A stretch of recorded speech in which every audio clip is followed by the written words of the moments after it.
I was sitting in the cafeteria with my classmates, just being a normal kiddo, and this one kid would always make fun of me every single day. He would always say, "Who erased this other side of your face? You look like a cow," all these different things. But this, as a little boy, I would always smile no matter what when I was with my family. But this particular day, I sat at that lunch table and I just gave that bully a smile. And he said, "Why are you smiling so much? I don't have anything mean to say to you today." Because he just thought I was just so happy. At the time, I didn't know, killing with kindness. I didn't know that expression back then. And I remember getting up from that lunch table, going back to our formal line, what kiddos do. And I remember getting a tap on my shoulder. And I turned around immediately, and that bully said, "Thank you." And I'm like, "Why are you thanking me for?" He said, "No one never smiled at me the way you smiled at me." And I didn't think about it at first, but see, this bully was getting bullied at home every single day. And in that very moment, not only my simple smile changed his life, but it changed my life for the rest of my life. So you never know who else is going through something, right?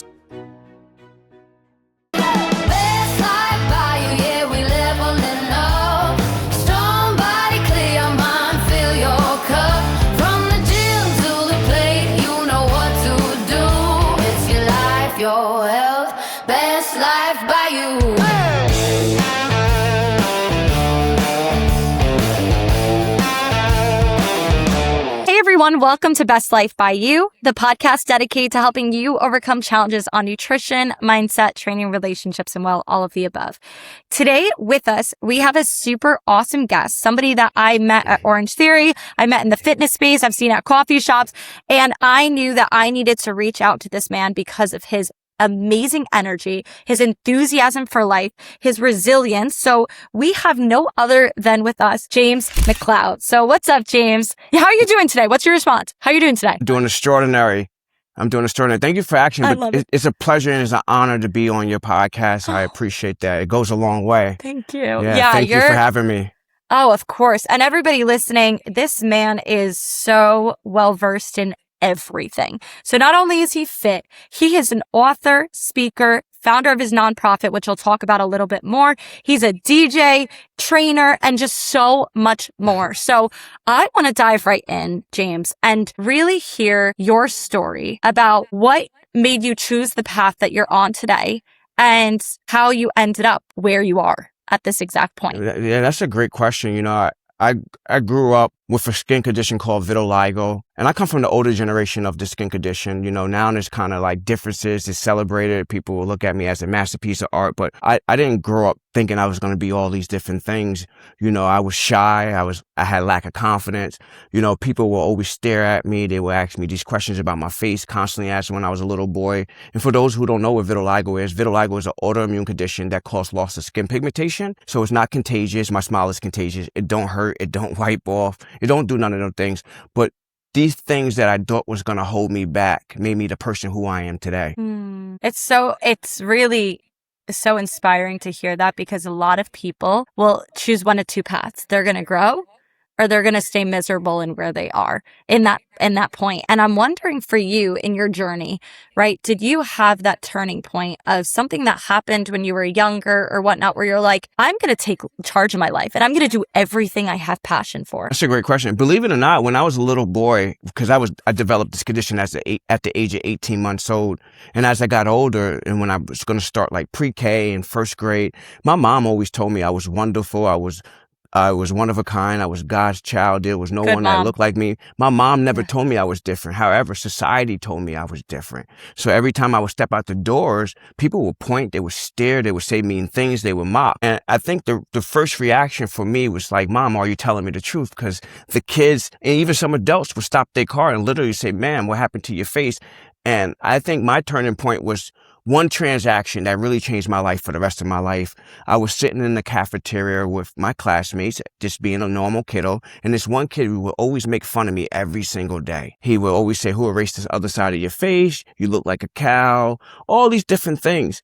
But this, as a little boy, I would always smile no matter what when I was with my family. But this particular day, I sat at that lunch table and I just gave that bully a smile. And he said, "Why are you smiling so much? I don't have anything mean to say to you today." Because he just thought I was just so happy. At the time, I didn't know, killing with kindness. I didn't know that expression back then. And I remember getting up from that lunch table, going back to our formal line, what kiddos do. And I remember getting a tap on my shoulder, and I turned around immediately, and that bully said, thank you. And I'm like, why are you thanking me for? He said, no one never smiled at me the way you smiled at me. And I didn't think about it at first, but see, this bully was getting bullied at home every single day.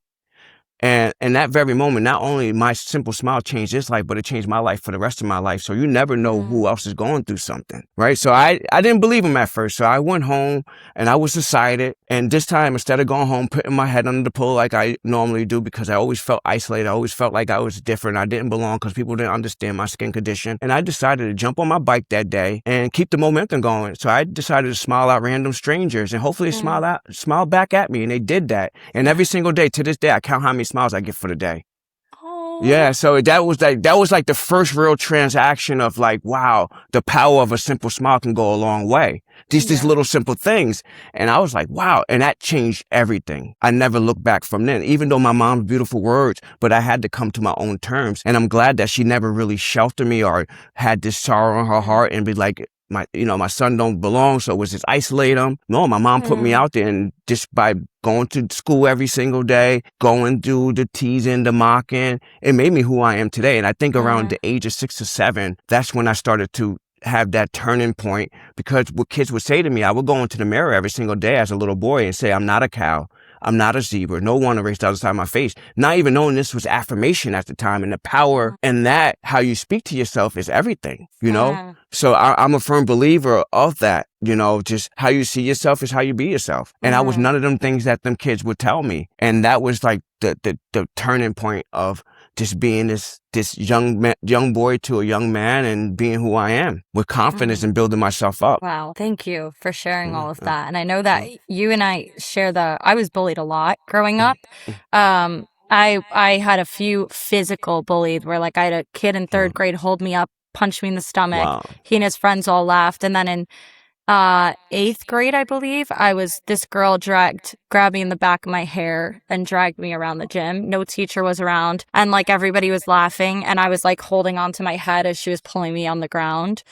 And I went into the locker room and I was crying my eyes out, and no one knew. My friend stayed with me because we had lunch next, and I just remember, and like I did not want to tell my mom because my mom was involved in the school and she was a substitute teacher, so everybody knew her, and I was like petrified to tell my mom. Like I was just dragged around in the Wow, I'm gym. so sorry you went through that, but it was wow.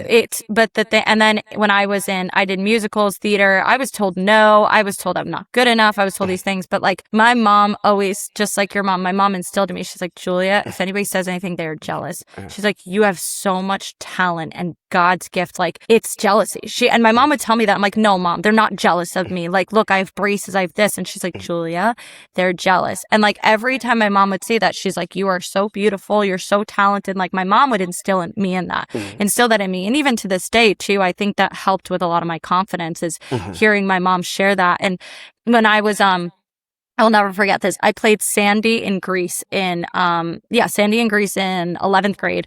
And originally I wasn't supposed to get the part, because they did not want to give me the lead. The one director did not want to give me the lead. And she just had some sort of vendetta against me. And eventually I did it. Everybody's like, what do you mean? Julie's the perfect lead. She's perfect Sandy. She sings well. She dances well, all this stuff, and acts and everything.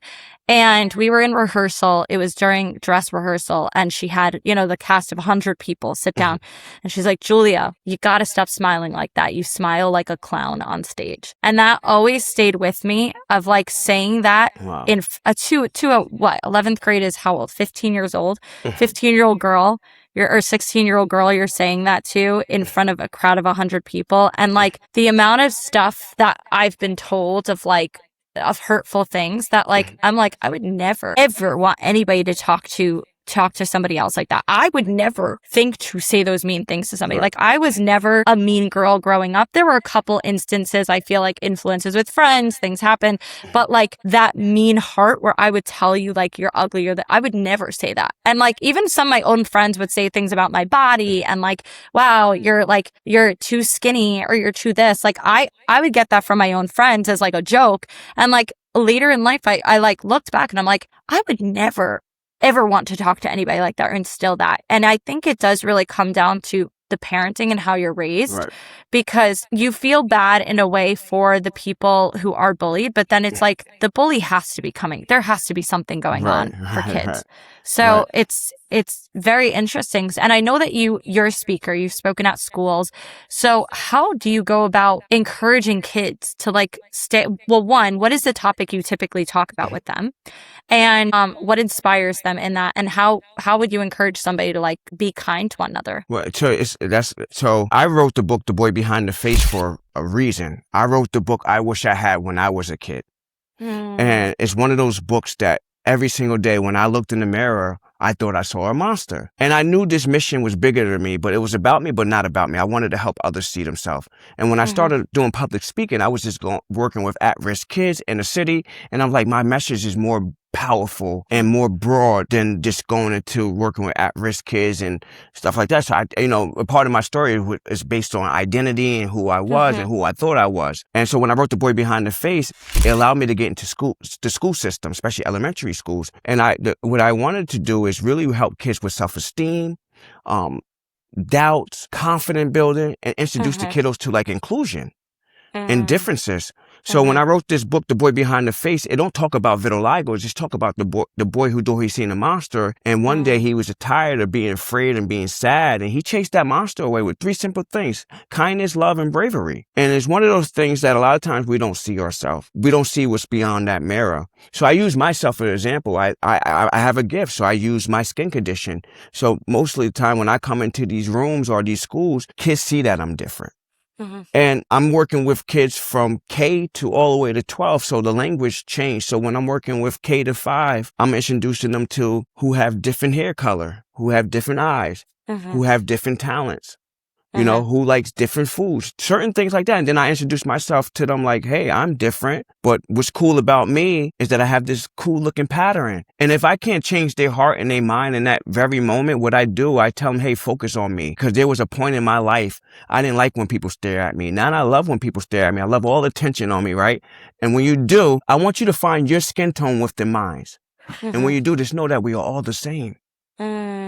And when they sit on that for a minute, that's so beautiful. They find their shade of skin tone, and it's just a shift or change in the room. Because what happens, a lot of this is taught at home. This is why I wrote my book, The Boy Behind the Face, because I'm a firm believer that kids develop their belief and their thought process and their personality from 1 to 7. They sponge everything at home, right?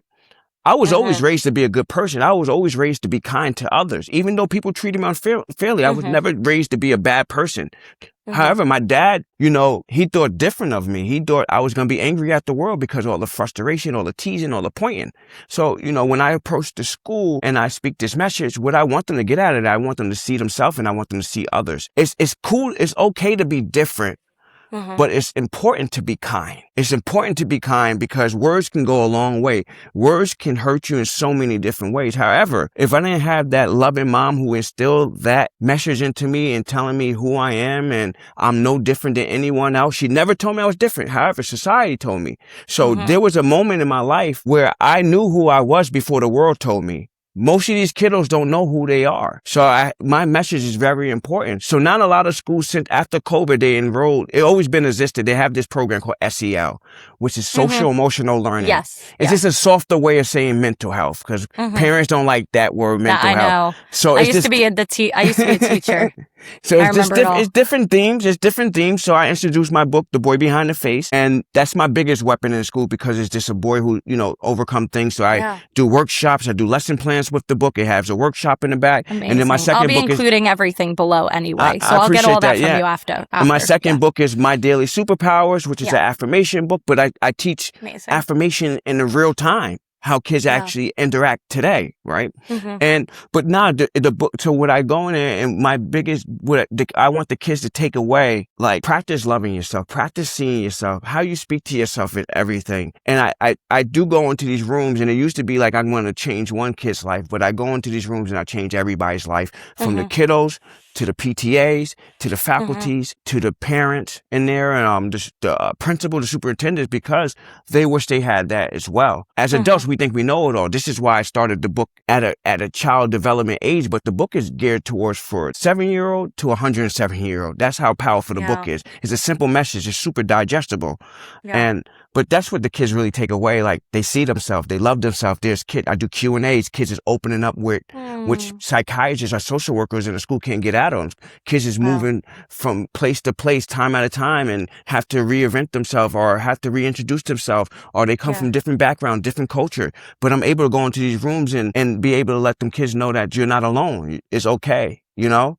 You're no different than anyone else in this room. And by the way, I have them turn to the left and say, I am special. I have them look at me, say, I'm special. And I have them look to the right and say, I'm special. So I do things to build it up. But so I do this thing called I, we, you. So it's not all about me, but I do the you, and then I do the we, collectively do together. And then I build up the self-esteem, and I have them repeat after me, say, I like myself, I love myself, I know who I am. And we kind of repeat that 3 times. I make myself give them a big hug. Just things that kiddos want to be seen and heard. And that's my mission when I go into these schools, that I know I did a job that not only I do a one-off, I make sure when I take any school responsibility, I make sure they bring me back every year. Or I don't want to come to the schools. It just don't make no sense to do a one-off. And for me, and make sure I still a message into these kids that they'll carry it for the rest of their life. Because I know what I speak and my words is going to be powerful, because I'm coming in there with the visual difference, but I'm showing a level of confidence at a high level where they're like, wow, if he can do it, the attitude for them, I want them to say, we can do it too as well.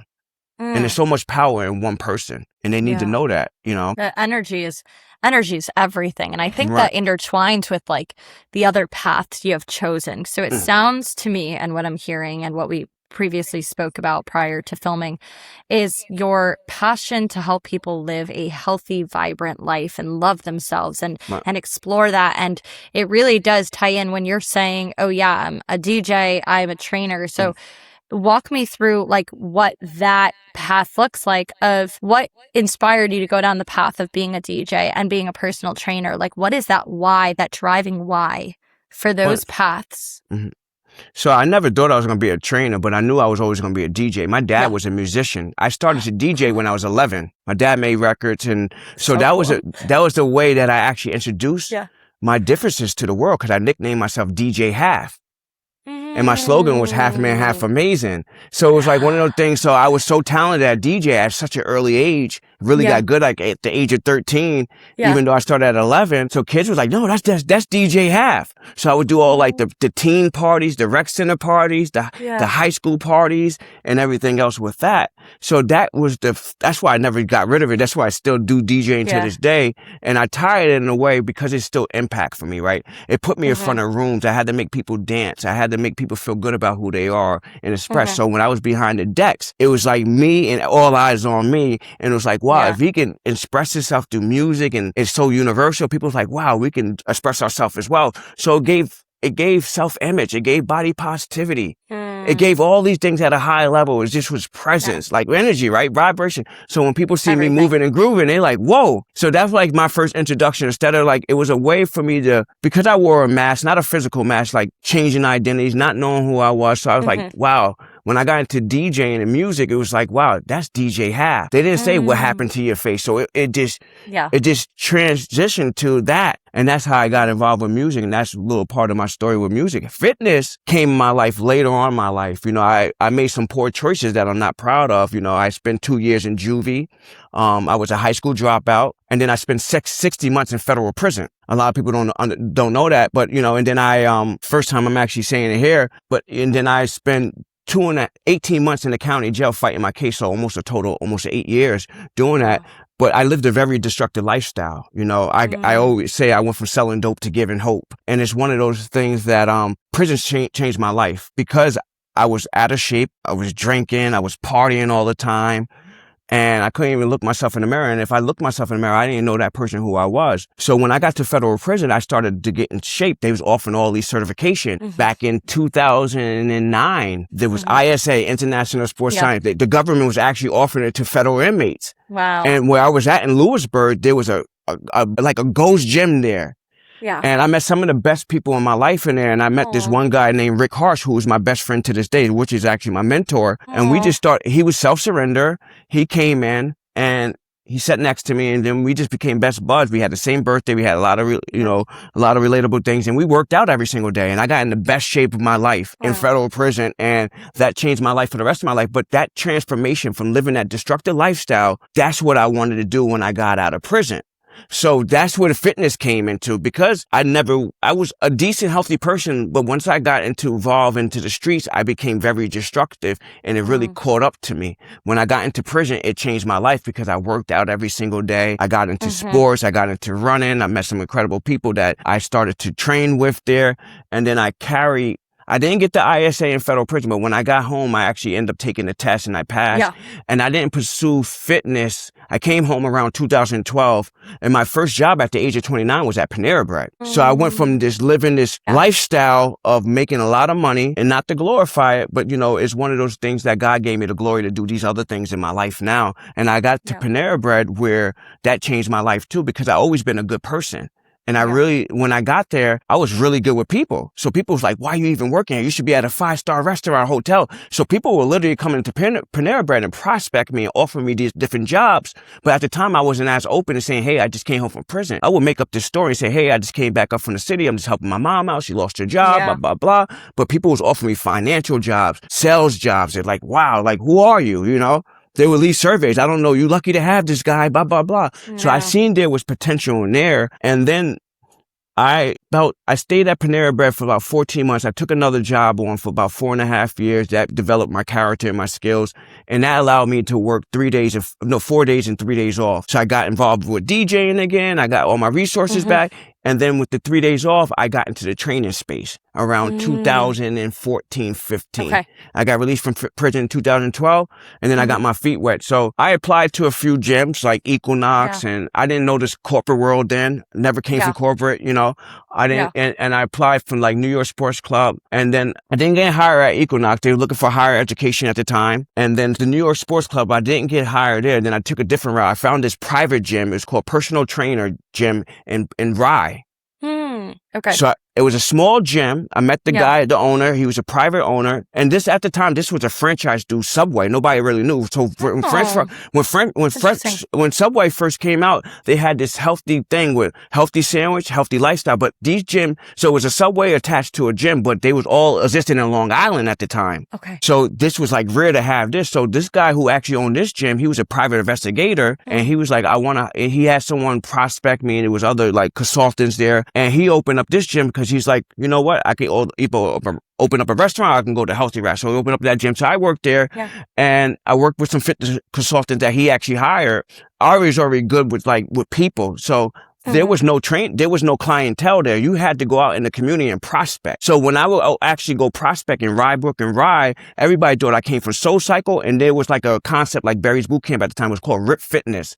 So everybody thought I was an instructor there. So I would prospect people in the community, and it helped me develop my skills and everything else. And then I'll go back and train them there. And then I end up getting a call from New York Sports Club. So I end up leaving Rybrook Personal Trainer Center gym, personal trainer gym. And then I ended up going to the New York Sports Club. So I got hired at both clubs, Dobbs Ferry and White Plains. So I ended up going with Dobbs Ferry. They just had a high level of more trainers there, more members there. And when I got there, it just made common sense. I already knew how to prospect, but the call drive, they had a whole different system. It was all corporate. I got there, and when I got there, I was selling, at the time it was called PTMs. You sell like packages. I was selling members off the floor right away. Within 6 months, I was doing 198 sessions a month there, almost 200 sessions a month there. It was unbelievable. There was trainers there that was there. Oh my gosh. 8, 9, 10 years. Yeah. And they couldn't even believe it. And so, there was a lot of riffraff there, like trainers feeling threatened, blah, blah, blah. It's this new FM throwing him stuff, blah, blah, blah. I was just a likable guy. I still did for 2 years. I dealt with everything, as far as with the hate and everything else. And I just kind of continued my education. I learned a lot about the fitness. So I started getting add-ons like corrective exercise and different other degrees in it.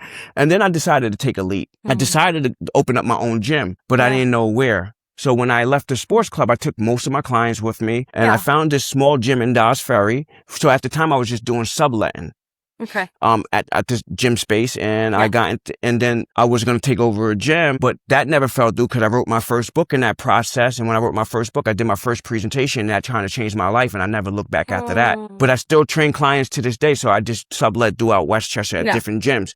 And yeah, so that's how I just kind of fell into like almost just being this multifaceted type of guy. But I stuck with fitness to this day, but I changed my philosophy. So my philosophy is all about shaping minds and shaping bodies. I can't shape your body if I can't help you with your personal development. You know, fitness is not about, for me, it's not about abs and muscles. You know, it's about the mental health journey. It's about, you know, how you see yourself, self-image. So I kind of took that experience, what I went through with my own transformation, to help other people with their transformation, if that makes sense, you know? Oh my gosh. As far as just with my approach with fitness, you know? Yeah. That's what an incredible, I mean, you've been through it. Like you've experienced so much, and half the people I meet who are so kind and positive have that reason. Like I have different things that I've gone through in my life too, and near-death experiences and whatnot. And I have a strong faith in God. So my relationship with God is everything, and that's helped get me through. Now, the people I meet that are the nicest and kindest usually have been through hell. Like they've been through it. And just listening to your testimony, like that's what I would share this as, is like you've been through everything where you know how to talk to any population and relate to any population. And in a way, it's like, it's a blessing to be able to be so relatable to people so that you can have that connection with them. And so even looking at everything, you know, you've done, like the resiliency you've built, you have to be resilient through all of it. And absolutely, yeah. I'm curious to know, because you are such a positive, forward thinker, and yes, things happened.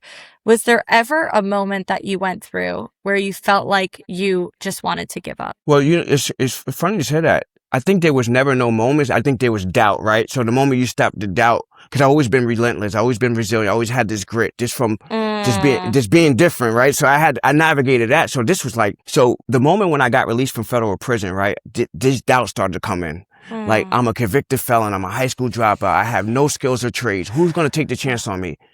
And it's crazy. It wasn't even about the way I look anymore. It was carrying the weight of the convicted felon, right? So it's like, man, how am I actually adjust to society now? I'm going back into a community that know me who I used to be. And it's going to be hard to kill that old version, you know? So it's like a lot of doubts. And I never experienced anxiety before. I started getting anxiety and like, man, I'd rather be in here. Like I had a smooth bid. I'm going back into the real world. Like, I don't know what's next, right? I've been not doing the right thing, selling drugs almost all my life. I'm like, man, what's next for me? So there was a moment in me where it was like, man, that doubt, I stopped believing, then something clicked. I took the chance on me. I believed in me. And that kind of helped me move forward in a way. It was like, why not take the chance on you? Why not believe in you?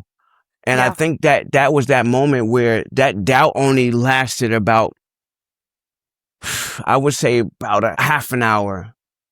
The more I didn't think about it, the more I reminded myself who I was, because I already went through all the emotional and identity battles within myself. Because every time I thought about it, every time I worked from the outside, I always got into trouble. But every time I worked from the inside, it always worked. So my whole approach was like, you always have to do the self-work. You always have to do the inside work. And that's what's important. I've been doing that almost my entire life. And I just reminded myself in that moment who I was. And then I am. Like, that's powerful to me. I am. So that's one of the things when it comes to self-image and who I am. Them doubts just kind of went away in a way where it's like, wow, it was a big release. And as I started to do my thing, things just started to fall in place because I was likable. I had a personality. I can relate to all walks of life. And people didn't even know this backstory of me. People just thought I was just a kid whose upbringing was super privileged. No, I struggled growing up. You know, I come from nothing. I built my life brick by brick. Almost just dug my way through to the life that I'm at now. And some people can't even fathom it. People's like, whoa. But then there's some people I meet and they're like, wow, I wish I had your attitude. I wish I had your outlook on life. But I think I was put here on earth for a reason. That's why I dedicated most of my life to help people with their transformation. So for me, I do a lot of self-reflection. I do a lot of work. I've been doing the work all my life, but the journey always continue. So for me, the moment I want to give up, I don't quit. I remind myself I keep going. And what works best for me, I always get uncomfortable every single day. I remind myself who I used to be. Even though I'm moving forward, I move every day like I move uncomfortably. I put challenges in front of myself every single day. Adversity is really nothing to me. But for most people, a little simple adversity, they'll give up for their entire life. For me, unfortunately, I developed this condition at the age of 18 months old. I could have gave up then and there. I could have gave up, when I looked in the mirror, right? I could have gave up when I went to prison and say, you know what? I can go back to what I know. But it's no giving up with me because I know there's someone out there who's hiding in the dark who needs a voice and power. So I use my visual difference every single day to make a difference, but most importantly, give other people voice and power who don't see themselves. So there's really no giving up for me. I just think I'm a rare breed. I think that, there's not too many people out there who are resilient like that, who really want to put themselves out there, because I do know a lot of people want to follow what everybody else is doing instead of stepping into the unknown. I was so curious enough to see what that unknown was like. That's the moment I started taking that chance on me, so that moment of doubt was just really nothing. It's kind of like, it's crazy to say that, but it's just really nothing. I never thought about it giving up. That's not in my DNA, Yeah. It's just my not in my gosh. DNA. There's so many things. Yeah. I'm like writing, I'm just writing down thoughts and stuff because that's what I typically do. Yeah, it's just not in my DNA to give up, I really would. A couple things. You go back to attitude. That was my first thing. And I used to teach college students and high school students years ago.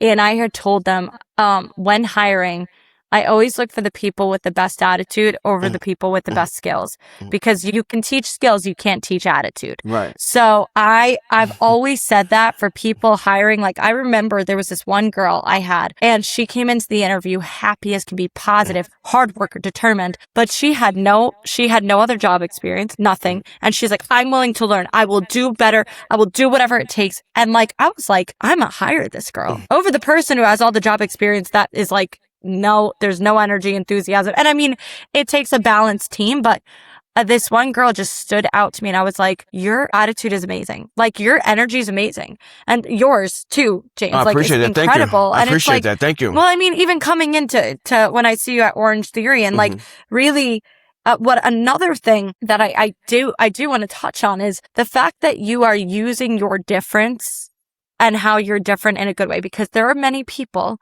who are like, I'm different. I don't want people to know I'm different, but people can visibly see there's some sort of difference here. Yet a lot of people I've met throughout the years, if there's a hand condition or different fingers or something of that nature, people are they don't want people to know. They don't want people to know they have a difference. They want to kind of fit in. And it's for you, why are you trying to fit in when you were born to stand out, right? This has been that mentality. So when you go ahead, let me hear your thoughts on that. For me, it's a complete opposite, right? So for me, this is why I think I don't get along with dermatologists, right? Because I'm someone who's speaking on acceptance, right? I'm someone who knows that mental journey. Here's an industry who's trying to push cure, or here's a treatment. This is how they make their money. I get it. Vitiligo is treatable, but it's not curable. I come from that. My mom never pushed any treatment on us. We didn't find out I had vitiligo till I was 5. That was back then, the lack of information on the research of vitiligo, right? Got it. So my sister actually had vitiligo too, below her hip. It's 30% hereditary. So I remember my mom finding a dermatologist at the age of 5. My physician was like, hey, I got a guy down in Valhalla in Grassland. So he did his assessment. He said, hey, your son has vitiligo. Your daughter has vitiligo. So we just went back to the neighborhood saying it was just a birthmark. I said it was a birthmark all my life till vitiligo started getting light shined on it, right? But here's the thing. A lot of people are worried about what society thinks of them. So I speak a lot about self-love, and my message is probably not attracted to most people who are trying to fix themselves all the time. I get it. We live in a superficial world. But I can take advantage of my look. My look right now is very high fashion. And that's the thing. I can ride the momentum, but I completely use my platform for other opportunities. Far as I always had in my mind, why be a model? Why I can be a role model? I do work with an agency, but that's not my biggest thing to talk about. I have more important things to talk about. I work for agencies just to bridge that gap with my book and my message, being the founder of a nonprofit. Wow. I care less about being what society's standard, what beauty looks like. I know my look is in, There's a model out there, Winnie Harlow, who have recognition from it. So at the end of the day, do I want to follow her footsteps? Absolutely not. But I love what she's doing because it's reputation at the highest level. But I tell people all the time, create where you're at.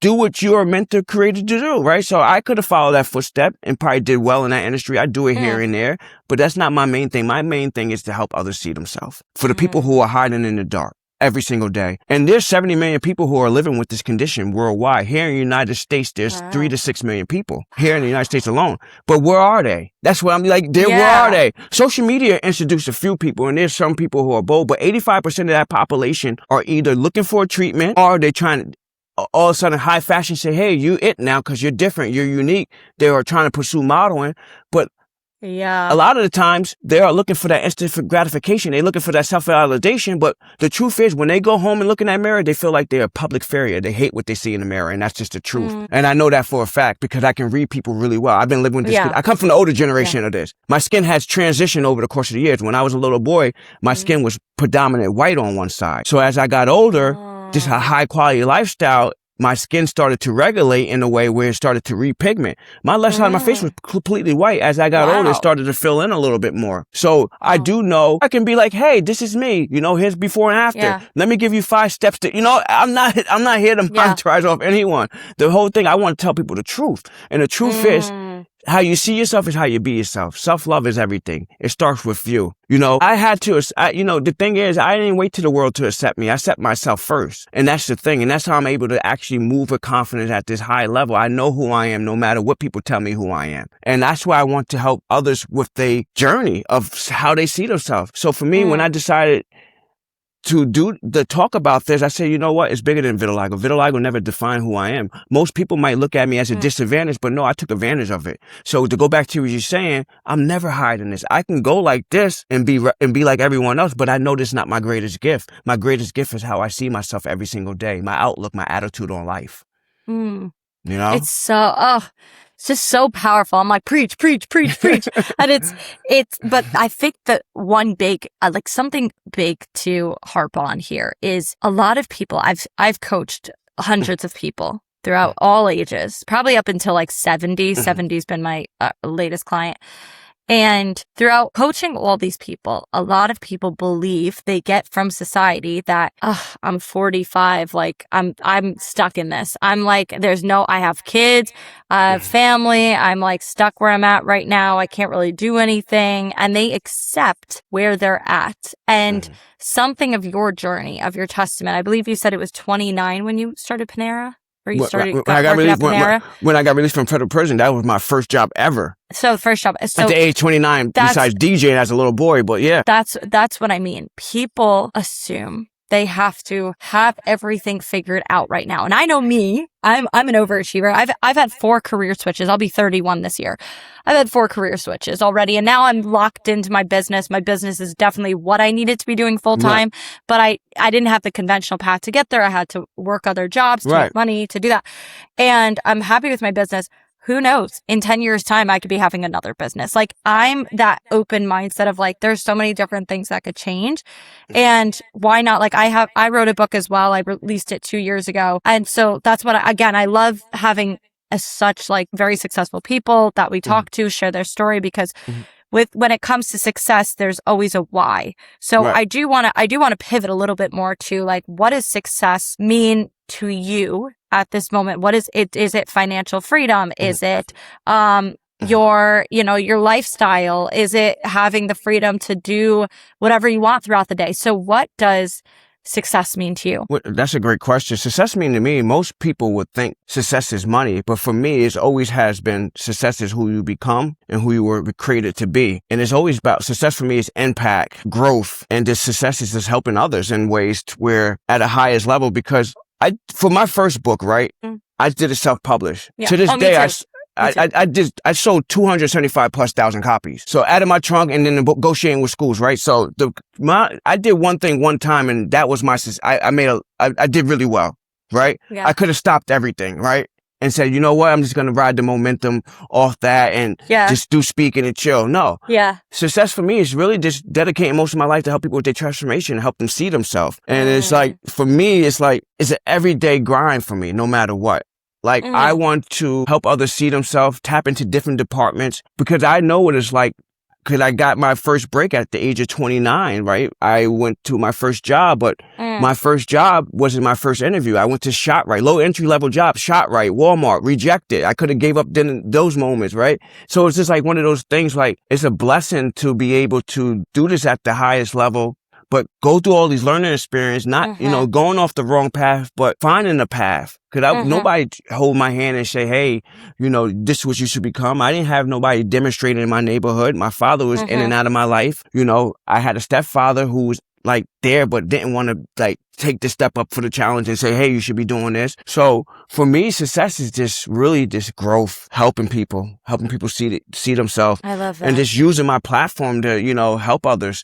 And the thing is for me, like, no matter, you talked about people being stuck at this age and that, no, your biggest setback could become your biggest comeback. Your biggest setback could become your biggest comeback. Like, and your biggest comeback could become your biggest setback. So you just got to be ready for it. And everybody sees it's different. I didn't expect to be who I am today, but I knew that I wanted to be better than the person who I was before, because I killed that old version of who I was, I knew that I wanted to be someone, but I didn't think I was going to be an author. I grew up where I can barely read and write. They, just because I was different, I was placed in special ed because they felt like I was a distraction to the rest of the class. I could have placed them labels on myself early on, right? So these are different things that I went through, experienced when I was a lot younger. My mom couldn't afford to take off work to fight for me to, take me took me out of mainstream class because they said I'm distracting the whole kindergartens, right? But I became an author. I was told I can barely read and write, but I can read. I can write. But I could have placed all these labels on myself and just held myself back. I could have made all these excuses in the world. Success really don't mean it's money they print every day. But I can say this today with success. Success look a lot different than what it looked like 40, 30 years ago. There's a new way of making money these days. It's being authentically yourself. It's being you. Like what I thought was going to hold me back for the rest of my life, I'm living it. I'm helping people with people thought that was like a problem to the world or what happened to your face. Now I'm actually using this as a power, because I do know I turn my pain into my purpose, my pain into my power. And I know there's power in one individual. It's up to you to actually know your worth, control your smile, control your attitude, control who you are. And success is really just mindset. Success is mindset. Like a lot of people don't even think deeper with their subconscious. They're only thinking on a conscious level. Once you start tapping into who you really are and what you really want out of life, you start to become all them things. It's manifestation. It's real. It's real. You can read all the books you want. You can get some information, but you actually you have to do the work. There's no excuse around it. Visualize that shit. Right. You have to do the work. You can read everything, but if you're not doing the work, these things is not coming to you. Like dreams is real, but they're not free. But at the end of the day, like you have to put the work in. No matter what. So I never gave up. And success for me is like, it's just an honor to be here, because I didn't think I was going to make it to the age that I am now. I just thought I was going to be dead and in jail for the rest of my life, to be honest with you, because the way I was living life, lived a very destructive lifestyle. I always had a good attitude. I was always raised well, but like at the end of the day, the people I hung out with, the environment that I was adapted to, who I was attracted to, and then to be on the whole other side now, it's like, whoa. Who is this guy? So a lot of people, and I'm able to go into spaces, and a lot of people are missing what I'm missing, where it's missing a lot of different things. They want my attitude. They're like, James, how can I be around you more? This is how I'm able to do one-on-one coaching with high-level individuals who have this success, who come from a lot of money, but they don't have a good attitude. They don't have a good perspective. They don't have a good mindset. They don't know how to shift it. It's not like they don't have the proper tools. So I'm able to help them with my story and my resilience. And I built my life based off experience. So, even though I'm going back to pursue my GED and everything, just for me, but at the end of the day, I built my life off my experience. There's, so many points that I want to cover and address. And again, like you should see my notebook right now. It's literally like this. And cause I love doing this during interviews. Like I take notes and I'll write like sound bites and things.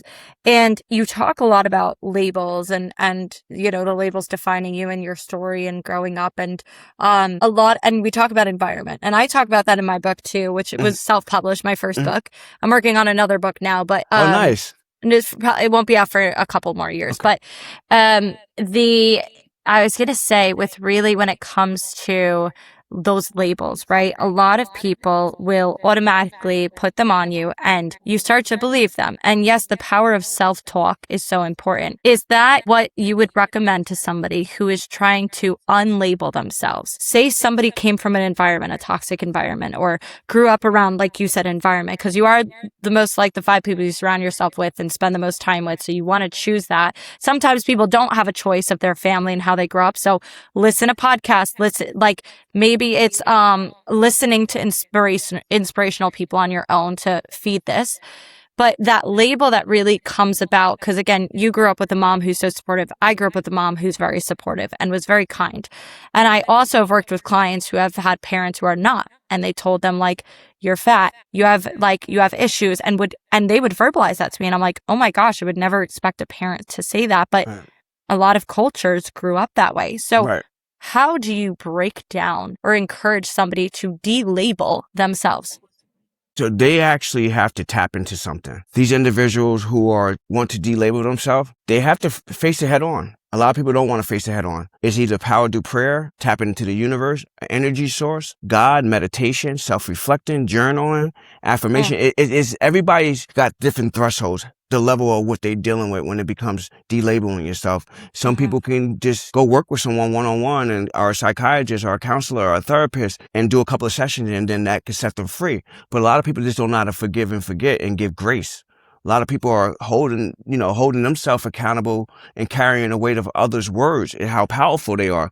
But I tell people what I would tell people, what I see that actually work is finding things that you really enjoy doing. If it's laughter, enjoyment, something positive, detach yourself from the environment that's actually hindering you and holding you back. Speak kindness to yourself. Work on positive affirmations. There's different levels of affirmations you can work on. Meditation, breath work, go to places that give you that sense of relief and that peace. You have to sacrifice. A lot of people don't want to sacrifice. A lot of people don't want to do the work. And these things, you either journal. Most people are really gifted at journaling and writing down their thoughts.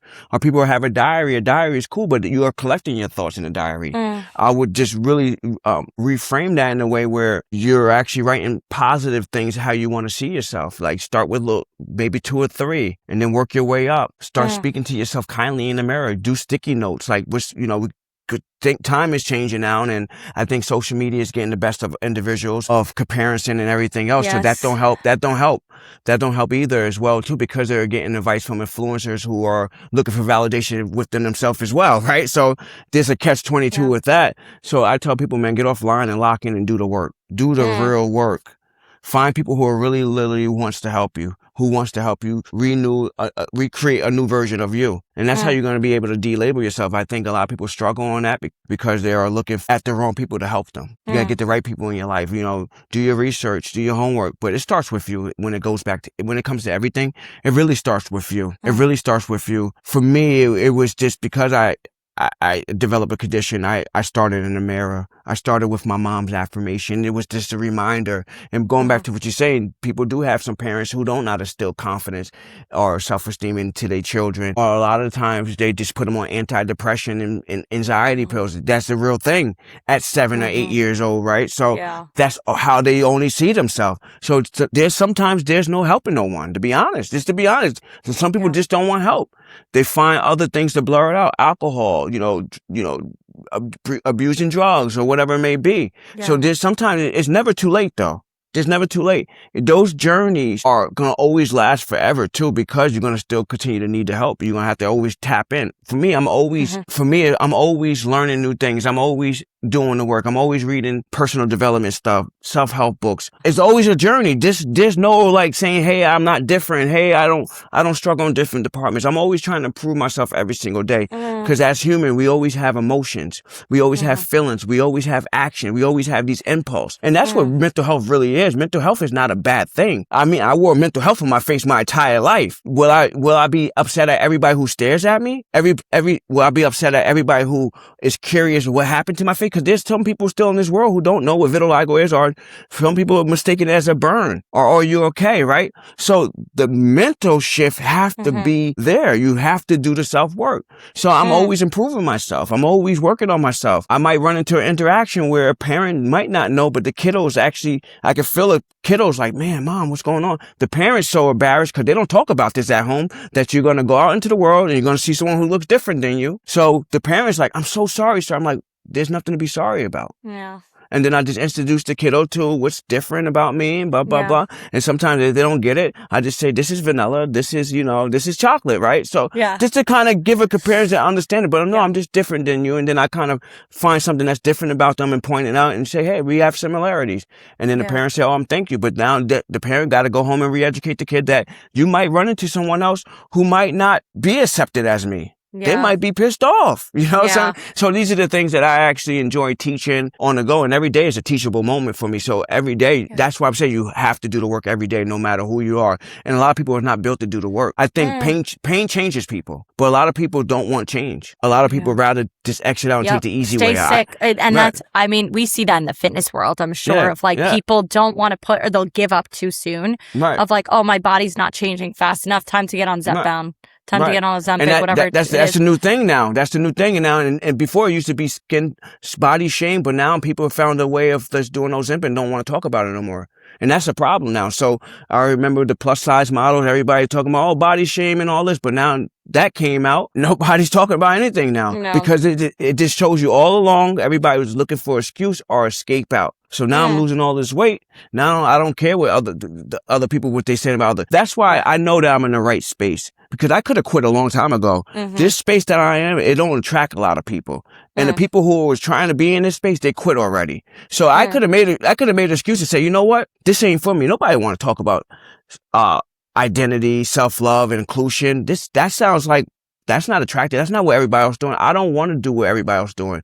The problem is I never seen someone become successful doing what everybody else doing. You have to be different no matter what. And to go back to what you're saying, I know I jumped on topic, but like self-journaling and all this stuff is very important. It all starts with you, to be honest. I experienced I took different paths everywhere in my life. And I do know it comes back with it's you versus you all day, every day.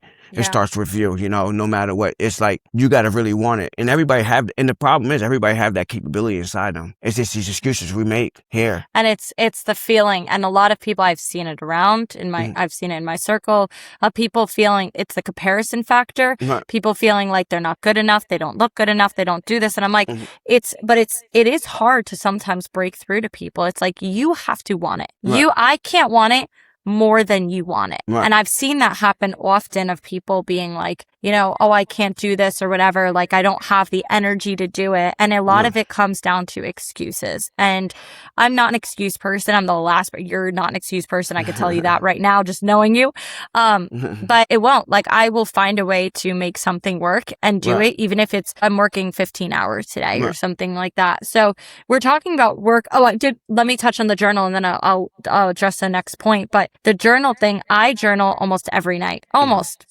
And I've been journaling since I was, 10 years old. And so I have all these books, all these journals. And one time I was visiting my parents' house in my childhood bedroom. I pulled out a journal and it was just like, I remember reading something and it was so cute. It was like, today is wonderful. The sun is out. I get to jump in the pool. Yay. Talk to you later. And it was like, so cute. And it was like XOXO. It's like cute. It's like, oh my gosh. And like the depth of reading back, like, all these are sweet things. And then you start to get more into detail of like going through heartbreak, going through challenges, going through things where it's like, you also look and you're like, wow, I was through that and I got through it. Like, the only way through is through, but I'm like, I'd sometimes read that and I'm like, I remember how much pain I was in during that. I remember being in so much pain and yet still and now look at me here. Like, you always get through. Like, I tell people, it's hard, like when people are heartbroken and things happen in their life and you're like, I encourage them, like, listen, the only way through is through. I'm not going to tell you I can tell you it's all going to be okay, but it doesn't need to be okay right now. It does not need to be okay. You can cry, be angry, feel all the emotions, but just know that it's one day, take a small step through that tunnel and you will see that light again. It's going to get there. It might be a long tunnel, but you will get through that. And for you, I want to highlight really what, you're working on now, because I know you're speaking, you're doing so many different things. So I'd love to take a moment to highlight what you're doing now, what you're working on yourself. Like, what are some goals that you have and projects that you're working on? Well, so for me now, I'm just really working on getting more speaking engagements. So I'm dedicating more of my time, 80% more speaking, being more in that space when it comes down to like DEI, inclusion, love it. confident building. So now I'm just working more on LinkedIn. I never was a LinkedIn guy, so I kind of like was- polish all that up. I'd always felt like I was in the creative space, but I figure out how to work it now. Yeah. As far as just reaching out to HRs and having these conversations, being more receptive to doing more podcasts. People reach out to me all the time. I just never really do them. But just really get my voice out there and just working more in this space. Continue to push my children's books. That's what I've been doing, getting more into doing workshops with children and working with youth development, and really just getting my nonprofit. You know, I've been my nonprofit for a few years. I like that. And the reason why I do a lot of different things, I don't go around, and I'm not a charity case. So a lot of the work, I'm blessed and I'm successful. I'm able to pour back into my nonprofit from the money that I make from DJing, personal training, speaking. So I pour back into my own nonprofit. Yeah. And then I do I'm just looking forward to doing a lot more partnership, like the Special Olympics.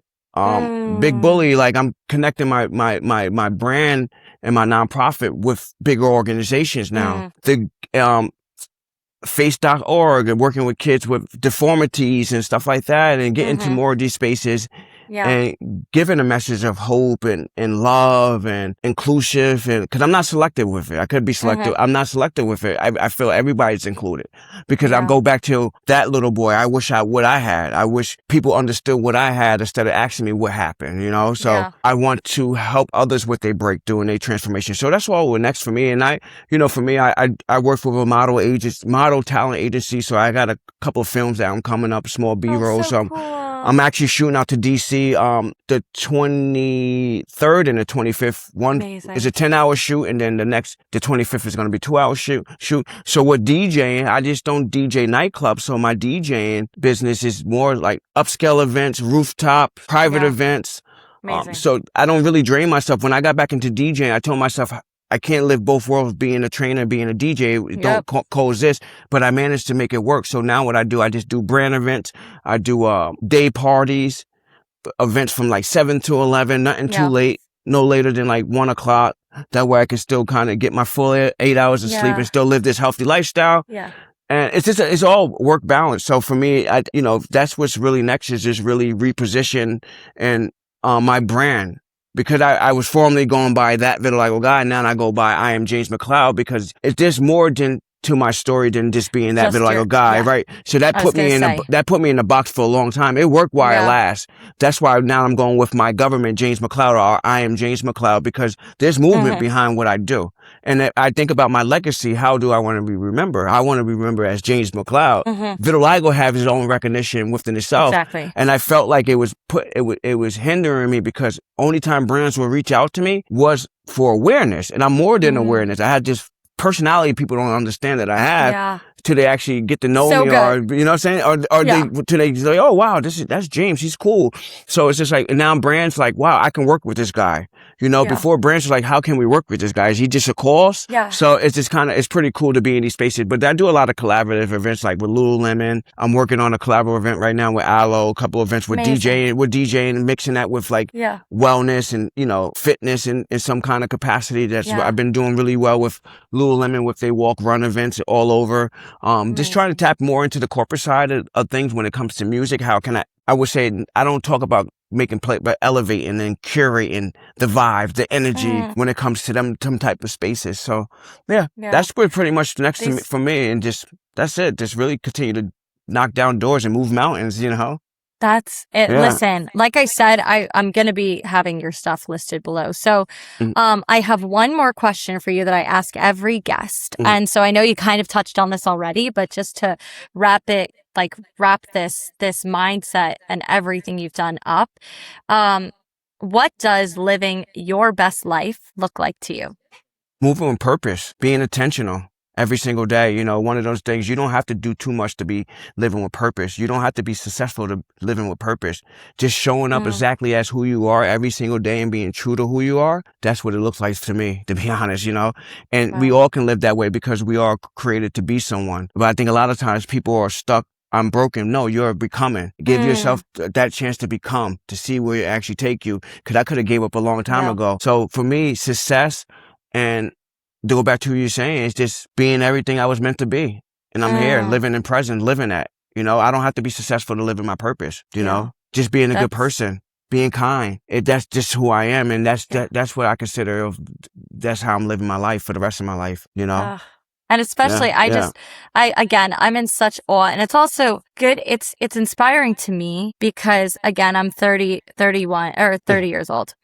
And I feel like I know I've done so much in my life already. I know I have. I know I've been very successful, and my friends remind me of that. And sometimes I'm like, when I look at certain things that haven't happened, I'm like, why hasn't it happened? Why has this not happened? Why have I not gotten that brand deal? Why is this book taking so long? Why is this happening? And like, it's inspiring to hear, like, people go through so many different avenues and so many things in life, and yet they're still able to come out. Like, look at you. Like, you're so... your story is just a great example of like, you can come from here and get here. And I'm the same person. It's just all I did was change my mindset. A shift. And that was what it is. It's a shift in a mindset. It's a shift. A lot of times, by just telling you my background, most people are like, I'd never be in these rooms. I'm in different rooms people can't even fathom, to be honest with you. Like, I'm in so many high level rooms, and people know who I am. You deserve to be happy. You deserve to be free. Like, you deserve to be all these different things. I think a lot of time people put pressure on themselves. And when it comes back to one thing, people love real people, authentic individuals. And I think that's what made me the person who I am. Yeah. And that's the thing. I'm in high level rooms. I'm moving accordingly. It comes back to attitude and character too. I lost myself during the process. I had so much success, but I never lost the humble beginnings of who I am. And it goes back to that. So I remind myself of who I am every single day, because there's some people who can get this, who's not ready for it and get the success and lose themselves. I see it all the time. It's questionable too. It's questionable too for me, because like a lot of times a person of color, frank, is like, it's just like one of those things like, man, why would I give him opportunity? Do they look at me as just exceptional, or they look at me like, wow, I'm different because I have vitiligo, right? But all along I belong in these rooms. Yeah. And I think a lot of times people go in with these mindsets thinking they don't belong, but you do. And you realize when you go into these rooms, like you're way over belong. Like, so it's one of those things that I thank God every single day that he not only gave me a gift, but I stayed grounded and I stayed true to who I am, and I respected the process. I didn't skip no line to get where I'm at. I took you through my journey, and I took every step that's necessary to get to where I'm at, and I'm still climbing. Just still more work to do. For me, it's just like one of those things that I would never stop being who I am. I never stop using myself to help people with their transformation and see themselves. I can be isolated. I can be in my own little cocoon, but this is why I sit into coffee shops. I sit into places because I want to be present. I want to tell someone Happy Wednesday. Have a great day. Have the best day ever. That's it. I'm living my purpose. So success is really not what a lot of stuff I don't really need. I just want to figure out how can I pour into others and give back more. Yes. That's the thing. That's what it always been and have been for me. Yeah. The same way others help me and pour into me, and how my mom instilled these words into me. Like, I want to live my rest of my life just being a good person, helping. There's no modem behind it. There's some people who are just really good people out there. And I think that we do live in a world where it's a kind of like, it's a way where people dismiss that. Like, what do you want from me? What is the alternative motive? That's it. Alternative motive. I'm straight up a good person. Like, I don't have to create these things to put out into society. Yeah.